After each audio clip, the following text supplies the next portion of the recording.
আসসালামু আলাইকুম রহমতুল্লাহি ওবারাকাতুহু। সম্মানিত বন্ধুগণ, আজকে একটা মহাব্বতের ব্যান ও যে তদবির নিয়ে হাজির হলাম, মানে যেটার সাথে কোনো তুলনা নেই। আলহামদুলিল্লাহ, আমার দীর্ঘ 11 বছর তদবির কাজ করি। 11 বছরে আমি এই কাজটা প্রত্যেকটা রোগীকে দিয়েছি। আল্লাহর শুকরিয়া, প্রত্যেকটা রোগী তদবিরটা ফলাফল পেয়েছে আলহামদুলিল্লাহ। তো যারা আমাকে দিয়ে কাজ করেন তারা অবশ্যই জানান, আমি একটা তদবির নকশা দিই না, আমি একসাথে অনেকগুলা কাজ দিই একসাথে, যাতে যেন কাজ মিস হওয়ার কোনো সম্ভাবনাই না থাকে।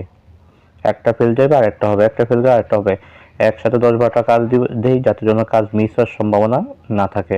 আলহামদুলিল্লাহ, কাজ মিসও হয় না, 100তে 100 ফলাফল নিশ্চিত হয় ইনশাআল্লাহ। তো আজকে যে মহাব্বতের বশীকরণ কাজটি নিয়ে হাজির হলাম, এটা আপনি যদি কাজটি করতে পারেন, আমি আপনাকে গ্যারান্টি দেবো ইনশাআল্লাহ। আল্লাহ পাকের কালাম ব্যর্থ হয় না, ইনশাআল্লাহ হবেও না, নিশ্চিত ফলাফল ইনশাআল্লাহ। তো মূল আলোচনাতে আমি যাইবো, তার আগে বলবো যারা এখনো ভিডিওটা লাইক দেন না অবশ্যই লাইক দিয়ে রাখবেন, যারা চ্যানেলটি সাবস্ক্রাইব করেন অবশ্যই সাবস্ক্রাইব করে বেল বাটন করে রাখবেন, বন্ধুদের মাঝখানে শেয়ার করতে বলবেন না ইনশাআল্লাহ। যারা আমাকে দিয়ে কাজ করতে চান তারা স্ক্রিনে ইমো নাম্বার, হোয়াটসঅ্যাপ নাম্বার দেওয়া আছে, অবশ্যই আমার সাথে যোগাযোগ করবেন ইনশাআল্লাহ। আল্লাহ পাকের কালাম দিয়ে গ্যারান্টি সহকারে কাজ করাবে ইনশাআল্লাহ। তো আসলে কাজটা আমরা কিভাবে করব, কাজটা করার নিয়ম কি, কাজটা কিভাবে করব এবং কাজটা করার পরে কি করব, আমরা সেই বিষয়টি নিয়ে আলোচনা করি ইনশাআল্লাহ। সর্বপ্রথম বলবো যে কাজটা আমরা কেন করব। এই কাজটা আমরা ওই পর্যায়ে করব যখন আপনার ওয়াইফ হোক বা আপনার স্বামী হোক বা আপনার প্রেমিক হোক বা আপনার প্রেমিকা হোক, অথবা আপনার শ্বশুর শাশুড়ি হোক বা আপনার যেই হোক না কেন, আপনার অবাধ্য, আপনাকে দেখতে পারে না, আপনার কথা শুনতে পারে না, মানে আপনাকে এক নাম্বারে তার শত্রু মনে করে। হাজার চেষ্টা করছেন, তাকে আপনার আয়ত্ত করতে পারতেছেন না, আপনার মহাব্বতে আনতে পারতেছেন না। আমি আপনাকে বলবো যে চারিদিকে অনেক চেষ্টা করছেন, অনেক ছোটাছুটি করছেন, কোনো ফায়দা হয়নি। আপনি আল্লাহ পাকের কালাম দিয়ে এই কাজটা করেন ইনশাআল্লাহ, ফাজিজ নিশ্চিত আপনার ফলাফল পাবেন ইনশাআল্লাহ। তো কাজটি আপনি করবেন কিভাবে,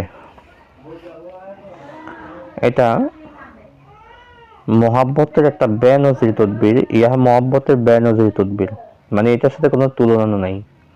আলহামদুলিল্লাহ, হাজার হাজার প্রমাণ এটার সহ আছে। আপনি কাজ করবেন কিভাবে, কিভাবে করবেন সেই বিষয়টি আলোচনা করব। আপনাকে সর্বপ্রথম আপনাকে কতটুকু হরিণের ঝিল্লি সংগ্রহ করতে হবে। এটা বানিয়ে দোকানে আপনি পাবেন।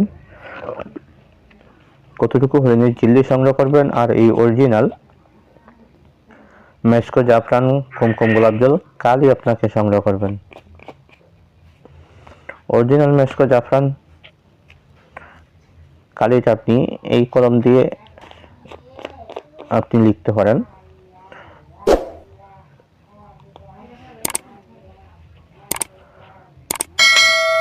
আপনাকে 1 নম্বর সংগ্রহ করতে হবে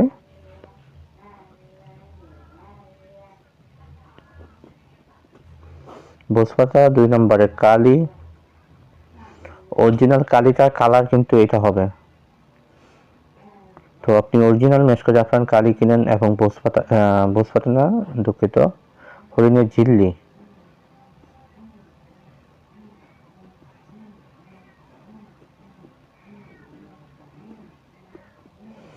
হরিণের ঝিল্লি আপনি সংগ্রহ করেন। এই দুইটা জিনিস আপনার সংগ্রহ করার পরে আপনি স্ক্রিনে যে নকশাটা আমি দিয়েছিলাম, এই নকশাটা সুন্দরভাবে এই হরিণের ঝিল্লির উপরে মেশকো জাফরান কালি দিয়ে লিখতে হবে। কিবারে লিখবেন, বৃহস্পতিবার দিনে, বৃহস্পতিবার দিনে যে কোনো সময়, রাত্রে না, দিনের বেলা। তো সবচেয়ে ভালো হয় মুস্তারি সেতরার সময়, সকাল 8টা থেকে শুরু করে 9টা পর্যন্ত, এই সময়ের মধ্যখানে। তো আপনি বৃহস্পতিবার হরিণের ঝিল্লিতে তাবিজটা সুন্দরভাবে লিখেন। লেখার পরে আপনার কাজ হয়েছে। তার আগে আপনাকে অবশ্যই 101 বার আপনি দুরূদ শরীফ পড়ে নিতে হবে। এই দুরূদ শরীফটা হলো সাল্লাল্লাহু আলাইহি ওয়াসাল্লাম, এটাও একটা দুরূদ শরীফ। তবে দুরূদ ইব্রাহিম পড়তে পারলে সবচাইতে ভালো হবে। যদি দুরূদ ইব্রাহিম পড়া আপনার যেন কষ্টকর হয়ে যায়, সেক্ষেত্রে আপনি শুধু সাল্লাল্লাহু আলাইহি ওয়াসাল্লাম, সাল্লাল্লাহু আলাইহি ওয়াসাল্লাম, সাল্লাল্লাহু আলাইহি ওয়াসাল্লাম এই শব্দটুকু আপনি পড়তে পারেন, এই তো একটা দুরুদ। তখন দুরুদ পড়ার পরে যখন আপনি তদবিরটা লিখলেন, লেখার পরে আপনার কাজ হিসেবে হলো চিল্লিটা সামনে রেখে আপনি ইউহিব্বুনাহুম কাহুবিল্লাহি ওয়াল্লাযীনা আমানু আশাদ্দু হুব্বান লিল্লাহ, ইউহিব্বুনাহুম কাহুবিল্লাহি ওয়াল্লাযীনা আমানু আশাদ্দু হুব্বান লিল্লাহ 100 বার পাঠ করেন। 100 বার পাঠ করে আপনার নাম যেন এভাবে, আমি অমুকের ছেলে অমুকের মহাব্বতে অমুকের কন্যা অমুককে হাজির করো। মেয়েরা বললে, যদি মেয়েরা করে থাকে তারা বলবে আমি অমুকের কন্যা অমুকের মহাব্বতে অমুকের ছেলে অমুককে হাজির করো।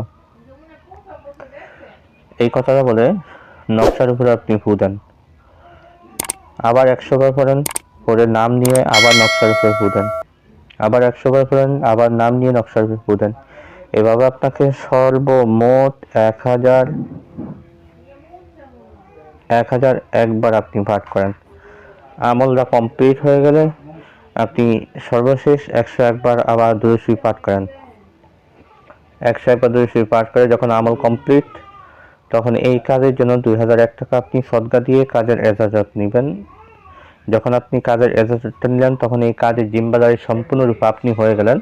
তখন আপনি যে কোনো মানুষ, যে কোনো লোকদেরকে আপনি কাজটি করে দিতে পারবেন নির্দ্বিধায়, কোনো সমস্যা নেই। আপনার নিজের ক্ষেত্রে করতে পারবেন, অন্য কারো ক্ষেত্রে করে দিতে পারবেন। যদি অন্য কারো ক্ষেত্রে করে দেন, তাহলে সেই ক্ষেত্রে তার কাছ থেকে আপনাকে অবশ্যই সদকা নিতে হবে, না হলে আরটা আপনার জন্য ক্ষতিকারক হয়ে যাবে। এই তদবিরের মওয়াক্কেলগণ আপনার অনেক বড় ক্ষতি করে ফেলবে। তবে সদকাটা নিয়ে আপনি খাবেন না, বরং এটা যে কোনো একটা এতিমখানা হোক বা মসজিদ মাদ্রাসা আপনি দান করে দিবেন। তো এই নকশাটা আপনার লেখা হয়, আমলটা যখন কমপ্লিট হয়ে যাবে, তখন আপনার এই হরিণী জিল্লির নকশাটা আপনি সুন্দরভাবে তাবিজ আকারে ভালোভাবে পেঁচায়া একটা ভেলি রূপার মাদুলি কিনে ওই ভেলি রূপার মাদুলিটা ভরে, ছেলে হলে ডান হাতে মেয়ে হলে বাম হাতে আপনি ধারণ করেন অথবা গলায় ধারণ করেন। ইনশাআল্লাহ আজিজ আপনার জন্য এতটাই সে পাগল হয়ে যাবে, আপনার মহব্বতে এতটাই সে অস্থির হয়ে যাবে যেটা আপনি কখনো কল্পনা করেন নাই। ইনশাআল্লাহ পাওয়ারফুল, খুবই পাওয়ারফুল একটি কাজ, যেটা আপনি কল্পনা করেন নাই যে এইভাবে এমন হবে।